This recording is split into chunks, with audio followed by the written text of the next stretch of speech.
To order of the MPO Tech Committee, our Thursday, October 29 meeting. Can I get approval of the agenda?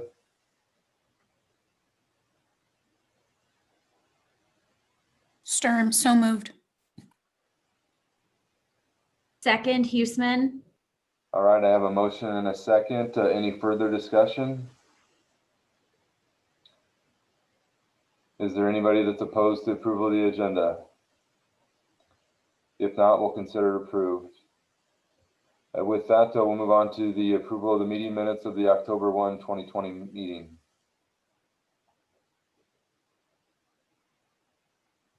Looking for a motion and a second.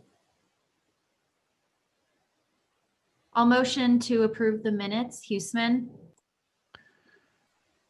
David McKay, second. All right, a motion and a second. Any further discussion on the approval of the meeting minutes?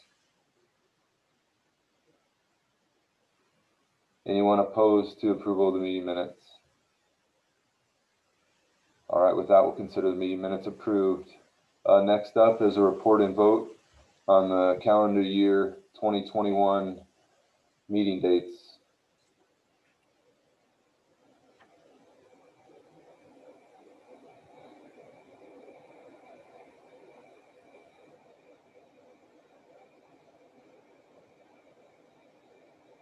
Who's taking that one? Tregesser, motion to approve. Second, Miller from Ankeny. I have a motion and a second. Any discussion on the calendar year 2021 meeting dates? Anyone opposed to the meeting date schedule? All right, we'll consider the calendar year 2021 meeting dates approved. Next up is a report and vote on the updated TAP scoring criteria and the safe routes to school set aside. Ryoshi, are you taking this one? Yes, thank you. Good morning, everyone. So you all know that we brought this item before you at the last month's meeting as well. And what we're looking at here is we are looking at updating the TAP scoring criteria to match it better with our long-range transportation planning goals and objectives. We're also refining and updating the criteria to make it more objective, to reduce redundancies and make it more consistent, and then also improve the process itself. So we had taken this before our executive committee, and they recommended that we take the table as it stands one more time to the bike ped roundtable, so they have another opportunity rather to look at it and give us any further feedback that they might have. So that's what we did. We took it before them at their October meeting, and we haven't gotten any further comments or input from them for any changes. Next slide, please. So if you remember, none of the information in the table has really changed, but just to refresh your memory, we have 4 broad goals or topic areas, as you can see: multimodal options, system connectivity, health and environmental sustainability, and safety. And there's objectives under them, and then specific scoring criteria under each of these. The health and environmental sustainability and safety are the kind of the 2 new topic areas, if you will, in the updated scoring criteria. We also added safe routes to school scoring option, which provides incentive and opportunity to get additional scores for safe routes to school projects. So again, we've taken inputs several times from the bike ped roundtable. We've taken it to the planning and engineering subcommittee, and we've taken it to the funding subcommittee as well. Next slide. And the scoring allocation is roughly broken out. As you can see, 25% for multimodal and system connectivity, and then the health and environmental sustainability and safety have about 20% and 30% each, respectively. So once all of this is finalized and we have the TAP scoring criteria set, then next slide, please. The next steps would be to revise and update the TAP guidance document, which would have a lot of information about the specifically about the new topic areas and the criteria. We'll also update the questions in the application to match those proposed criteria in the table. And then we hope to, once all of that is finalized, we hope to schedule an informational workshop opportunity so that applicants are able to ask any questions and we are able to go through all of the changes with them in detail. So with that, again, I'm happy to answer any questions that you might have. Otherwise, we are seeking approval of the proposal to update the TAP scoring criteria. Thank you. All right, any questions for Shreyoshi? I had one, I guess one suggestion on the scoring criteria. Some of them are choose as many as you qualify for, and some of them are, you know, choose the one that that best suits you. So like on the safe routes to school, I think you can only get 2 points, but there's 3 different options, 0, 1, or 2. But then on the connectivity, I think you can get a point for each of those criteria. So if just maybe an explanation to the right of those that choose as many as possible or choose only one for each of the specific headings. Yes, I can add a note under the table to clarify that for some sections you can choose as many, and then for the others you only get to choose one. Great. Any other questions or comments? If not, looking for a motion to approve.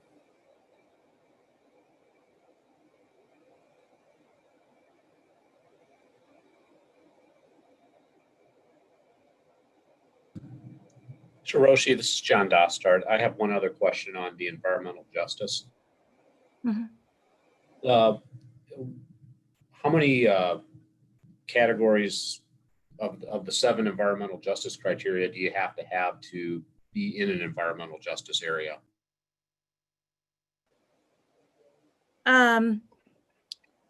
I think that we are trying to keep it as simple as possible since we are doing this for the first time. So if you are inside any of those areas, I think you're able to get the point at this time. So we're trying to keep it as simple as possible. So you would be able to get a point essentially if you are in any of those areas. Any one of the 7, is that right? Mm-hmm. Yep. Okay, thank you.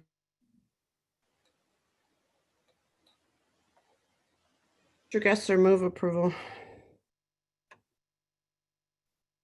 Second, Paul Ankeny.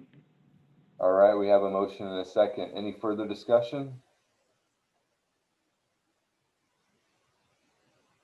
Anybody that would like to vote against the updated TAP scoring criteria and safe routes to school set aside?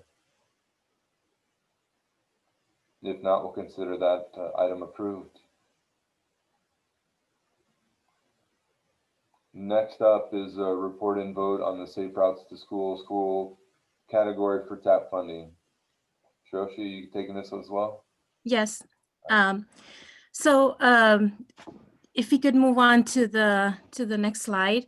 So MPOs and RPAs can set aside TAP funding for Safe Routes to School project, and as you know that with the TAP scoring criteria update, we've allocated specific points for Safe Routes to School projects. So again, the intent here is to encourage and incentivize communities to apply for Safe Routes to School project and take advantage of the TAP funding if they do have that kind of needs in their community. So we came up with this proposal, and essentially what happens is that if the MPO awards a Safe Routes to School project, it awards 50% of the project cost, and the applicants have an option to apply to the state, and the state is able to match 30% of the project cost through state Safe Routes to School funding.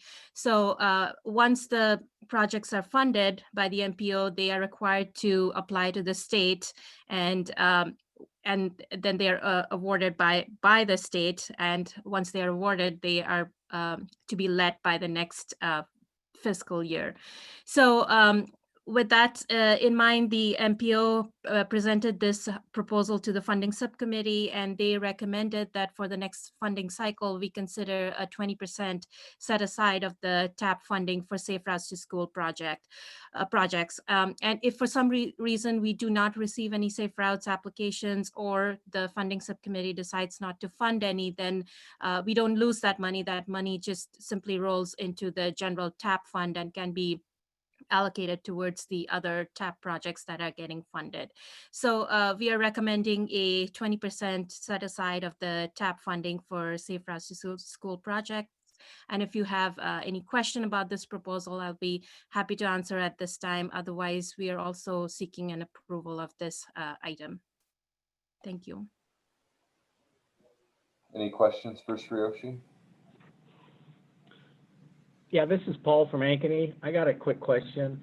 Does the Safe Routes to School, does this apply to both physical infrastructure projects and updating a study? We did a study a number of years ago, but we've got a number of new schools since then. If we wanted to update our overall study, would this category apply to that, or is this just for infrastructure improvements? No, planning studies are allowed under the Safe Routes eligible activities. They are allowed. Yes. Okay, thank you. Mhm. Any other questions? So I had one question on the funding. So the Safe Routes to School is the next fiscal year, when the TAP funding is for, you know, multiple years out. How is that just shifting the money around? So there's a couple ways to do this. As you mentioned, when we award out the funding, it'll be 4 years out, so it'll be awarded in fiscal year 2025. So typically applicants would apply to the state in October of 2024, and they'll get the funding, and the project will be immediately let in fiscal year 2025. However, there is the option, as you mentioned, to spend the money ahead of time, and the money essentially needs to be programmed in the appropriate year. And if that is possible, then the project can be rolled forward and programmed in an earlier year. But the applicant will just have to make sure that they're applying to the state the year before, or October 1st. I guess I shouldn't say year before. It's the first day of the program fiscal year. So just to give you an example, if you roll forward the project and it gets programmed in fiscal year 2022, then the applicant will have to apply on October 1st, 2021, which is the beginning of that fiscal year, to get state funding, and it'll have to be let within that fiscal year, if that makes sense. And we have actually developed a flow chart which shows the process and this schedule as well, because it can be a little confusing, and if cities want to budget money for this kind of thing, they need to know how this scheduling works. So we have developed a schedule and a process illustration, which I think will be helpful.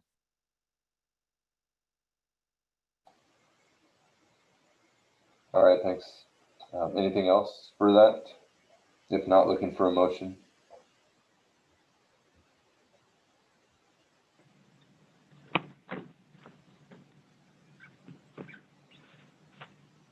So moved, Paul from Ankeny. Oh, second for Trigger. All right, we have a motion and a second. Any further discussion?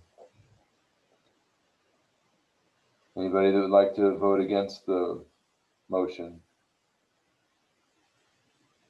If not, we'll consider that approved. Next up is report and vote on the TIP amendment.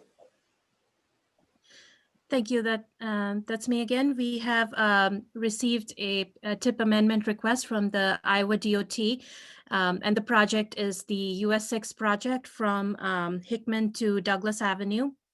The amendment that they have requested is to modify the federal aid amount, which, as you can see, has increased from about $431,000 to roughly $587,000. And as a result of that increase, there's some additional work which involves adding capacity east to I-35, I-80 interchange, adding some retaining walls and trail and ADA work.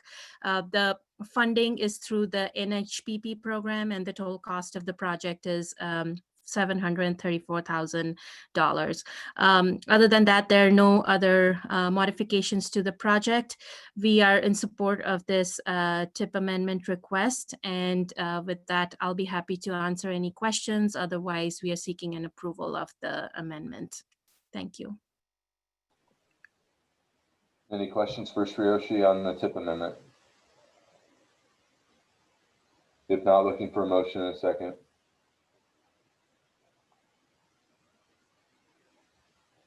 John Dostart, so moved. Second, Huesman. All right, we have a motion and a second. Any further discussion on the TIP amendment request?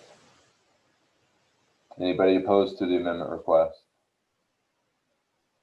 If not, we'll consider that item approved. Next up is the report and vote on the Iowa DOT mid-performance period adjustments. Yeah, thank you. I'll be covering this one. Just some background. As part of the MAP 21 Act, Congress requires state DOTs and MPOs to establish targets for performance measures. So in 2018, the Iowa DOT established 2-year and 4-year targets for their performance measures. Back then, the MPO supported these targets. Now in 2020, the Iowa DOT is in the middle of their 4-year performance period. This is known as the mid-performance period. And during this period, state DOTs can review and adjust their 4-year performance targets. Next slide, please. So with new data available, the Iowa DOT is now adjusting their 4-year interstate and truck travel time targets. The original 4-year target for the interstate performance measure was 99.5%, and the adjusted 4-year target is now 98.5%. And the original 4-year target for the truck travel time measure was 1.14, and the adjusted target is now 1.21. If you have any questions on these measures, I can take them at this time. Otherwise, MPO staff recommends approval of the Iowa DOT's new adjusted targets.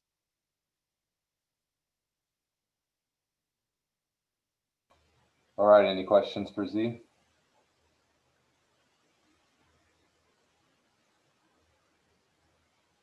If not, looking for a motion in a second.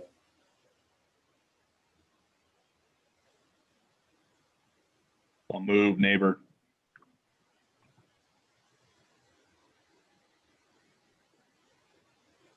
Second, Mark Ankeny. All right, we got a motion in a second. Any further discussion? Anybody that'd like to vote against the motion? If not, we'll consider that item approved. Next up is a report on the environmental justice areas. That's me. Thanks so much. So I always keep this slide in here. You've heard from me the last couple months about the process that we'd be going through to create this report. Again, EJ areas are traditionally the underserved populations brought out, and we are federally mandated to take these into account through Title VI of the Civil Rights Act. So you can see a copy of the draft there, and also there's a link to it in your agenda. Next slide, please, Gunnar. Thank you. And so this is just a chart showing the changes between 2018 and 2020. Nothing super drastic. Most things within about 0.5% to 1%. The 1% being that households with persons over 65 as the boomers age, this category will continue to get higher, and we have expected that over the years, and so that's nothing to be shocked by. We have had some reductions in poverty, some in disability, and things like that, but nothing major changed this year as far as those. The one thing that we did change this year was those low, moderate, and high areas of concern when we look at the degrees of disadvantage. So as we discussed in, I believe, October, the 0 obviously is 0. 1 to 3 would be of lowest concern. Those are those degrees of disadvantage over the regional average. 4 to 5 would be of moderate concern, and then 6 to 7 is of the highest concern. And on the next slide, you can see that actually mapped out. There on the left, you can see all the degrees of disadvantage. So each census tract and how many degrees of disadvantage they have within it over the regional average. And so you can see that concentration again is still in the central part of the region. However, it is starting to move a little bit more south, north, and west. We're seeing up in Johnston that they're in that moderate category. And then towards the southwest side of West Des Moines is also moving into that moderate category.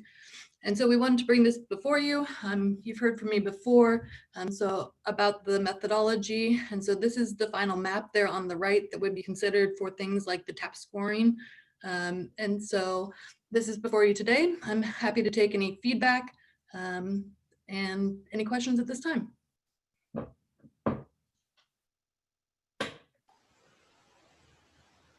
All right, any questions for Allison? I guess I would just jump in kind of to piggyback on the question that John asked during the TAP scoring changes. So the map on the right is the moderate to high. The other ones, the one on the left is for any of them that have any degree. So if they're within the map on the left, is that going to qualify for the TAP scoring, or does it have to be in the moderate or high concern? So that's a great question. I was going to address that before moving on as well. Thanks for the reminder. It would be the map on the right. So the map on the right is the official EJ areas. And so those are the ones that it wouldn't be any degree of disadvantage over the regional average. It would be those cumulative. So the 4 to 5 and the 6 to 7. So I hope that, John, you can pipe back in if that helps answer your question, but the map on the right would be what we actually use for funding scoring in the future.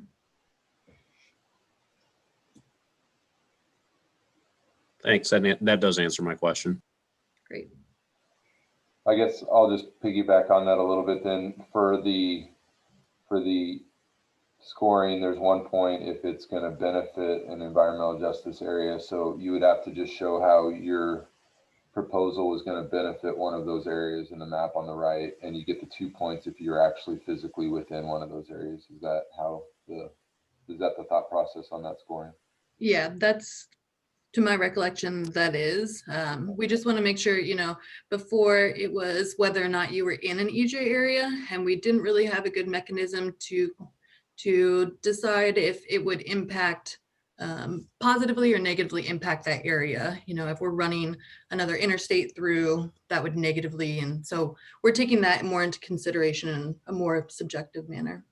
Okay, great. Thank you. All right, any other questions or comments for Allison? All right, thanks, Allison. Next, we'll move on to the rain campaign update. Is that you as well? That is me. Thank you so much. Yep, thank you. So I won't make this too long, but I just want to bring this back. The rain campaign is turning 2 right about now. And so I just wanted to remind you what we are, and then tell you about what we've been doing over the last year and where we plan on going in the future. So just a reminder, we are funded through a Section 319 grant, which specifically asks us to look at the implementation of best management practices and then public information education programs.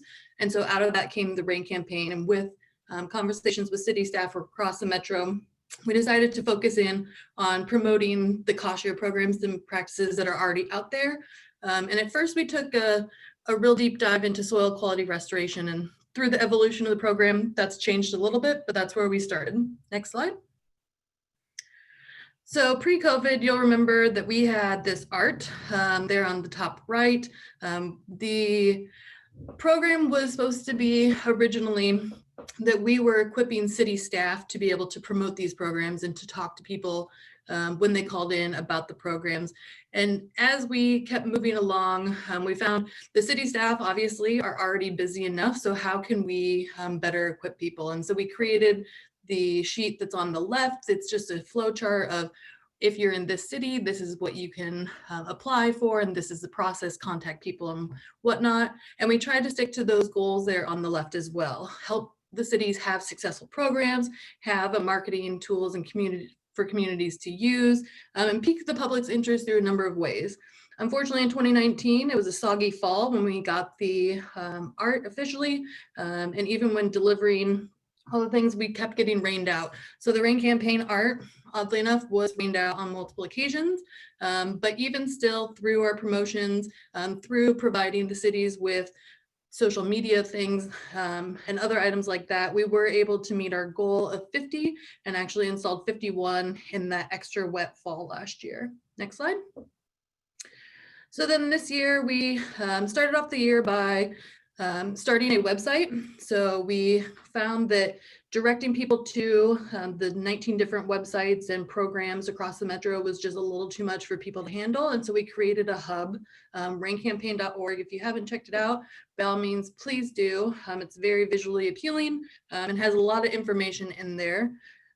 We also took the rain campaign to the Home and Garden Show, which was a great opportunity to just get our message out there. And the art actually for the first time got put up, and you can see its actual size there. So that's the inside of the Hy-Vee Hall. So the raincoat still stands about 10 feet tall, and was quite the gatherer of children and families just looking at it and then taking an interest in why does this thing have holes in it, and that started to get our message through, and we really did pique that public's interest. So then COVID happened. And we kind of put everything on hold just because we had a schedule of events that everything would, all of the art and the rain campaign staff would go to. But we decided that since last spring, almost everybody in town was working on their yards, we would put together the quarantine 12 pack. So we worked with the local nursery in Winterset to ship native plants to folks across the region, really, to their homes so that they could put more native landscaping in on their own time while they were working on their yards. And so we, the rain campaign sponsored that program, doing 200 of those boxes at a discount. And we actually sold out those 200 within just a couple days, and people kept buying. And I think we came out at about 300, if I'm not mistaken. So then, you know, we started just kind of being agile and moving through this. So we worked on the website. How do we continue to get people interested in this and continue to have them forward thinking about what they're going to do next year? And so just being agile. We did get the art out this fall once to the Blank Park Zoo, their Grow Plant Fly program and the rain campaign allied together to promote native landscaping and best management practices as well. And so that's at top right. The umbrella did get out this year. We did get a new program in West Des Moines also. So we piqued interest and then got new programs. So West Des Moines is on the list and on that flow chart that you saw on the last slide. And even in this year of uncertainty, we did put out a goal of 100 originally. We were uncertain if that would even happen, but we found out when tallying everything up from the cities, even without the quarantine 12 pack, there were 159 best management practices put in throughout the metro. So we're calling that a success as well. Next slide, thank you. So what's next for the rain campaign? I'm gonna have Gunnar press play on a video here in just a second.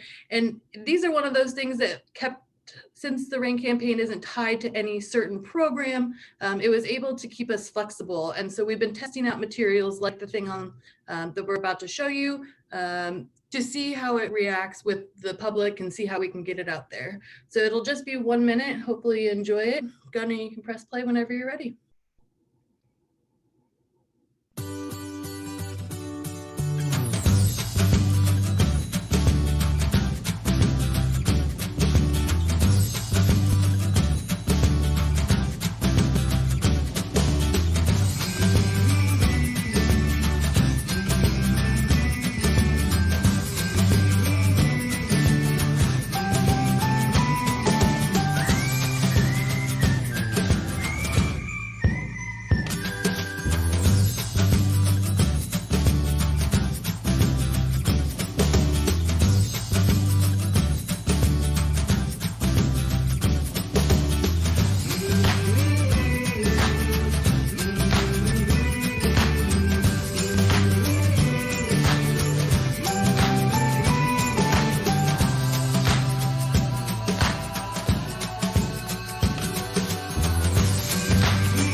So that fun video, we as a planning team are not videographers by any means, but it's one of the ways that we've used some of the social media skills and the very rudimentary skills that we have with this kind of stuff to continue to be flexible and adapt.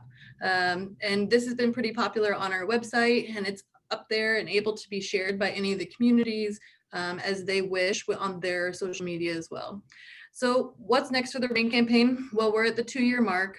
Next spring, we will have used up and ended our funding from the 319 grant. And so we are starting to look at ways to continue to have this flexibility, but also continue the momentum behind the rain campaign.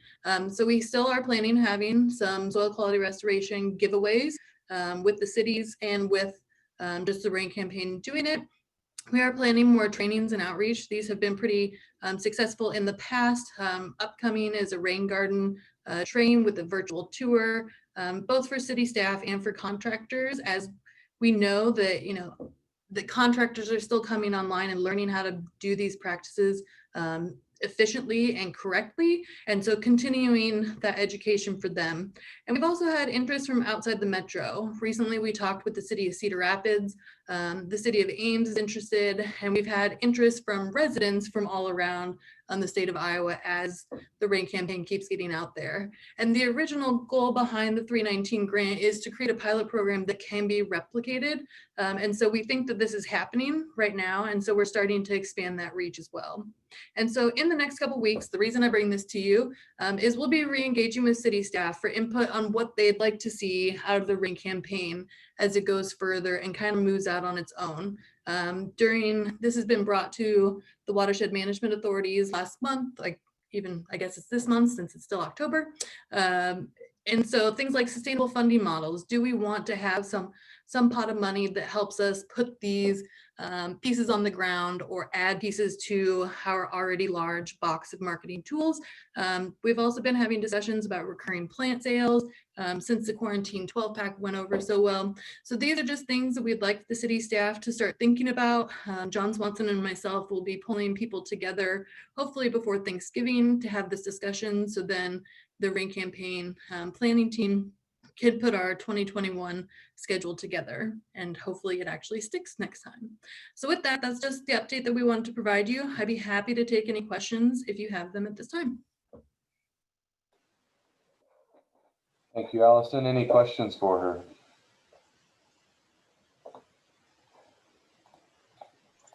All right, if not, we'll move on to the next item, which is upcoming events. Gunnar, is that you?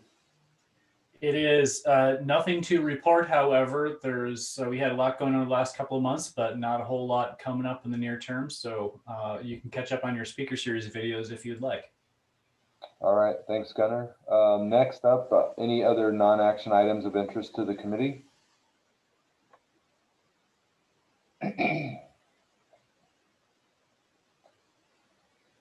If not, then the next meeting date is Thursday, December 3rd, 2020.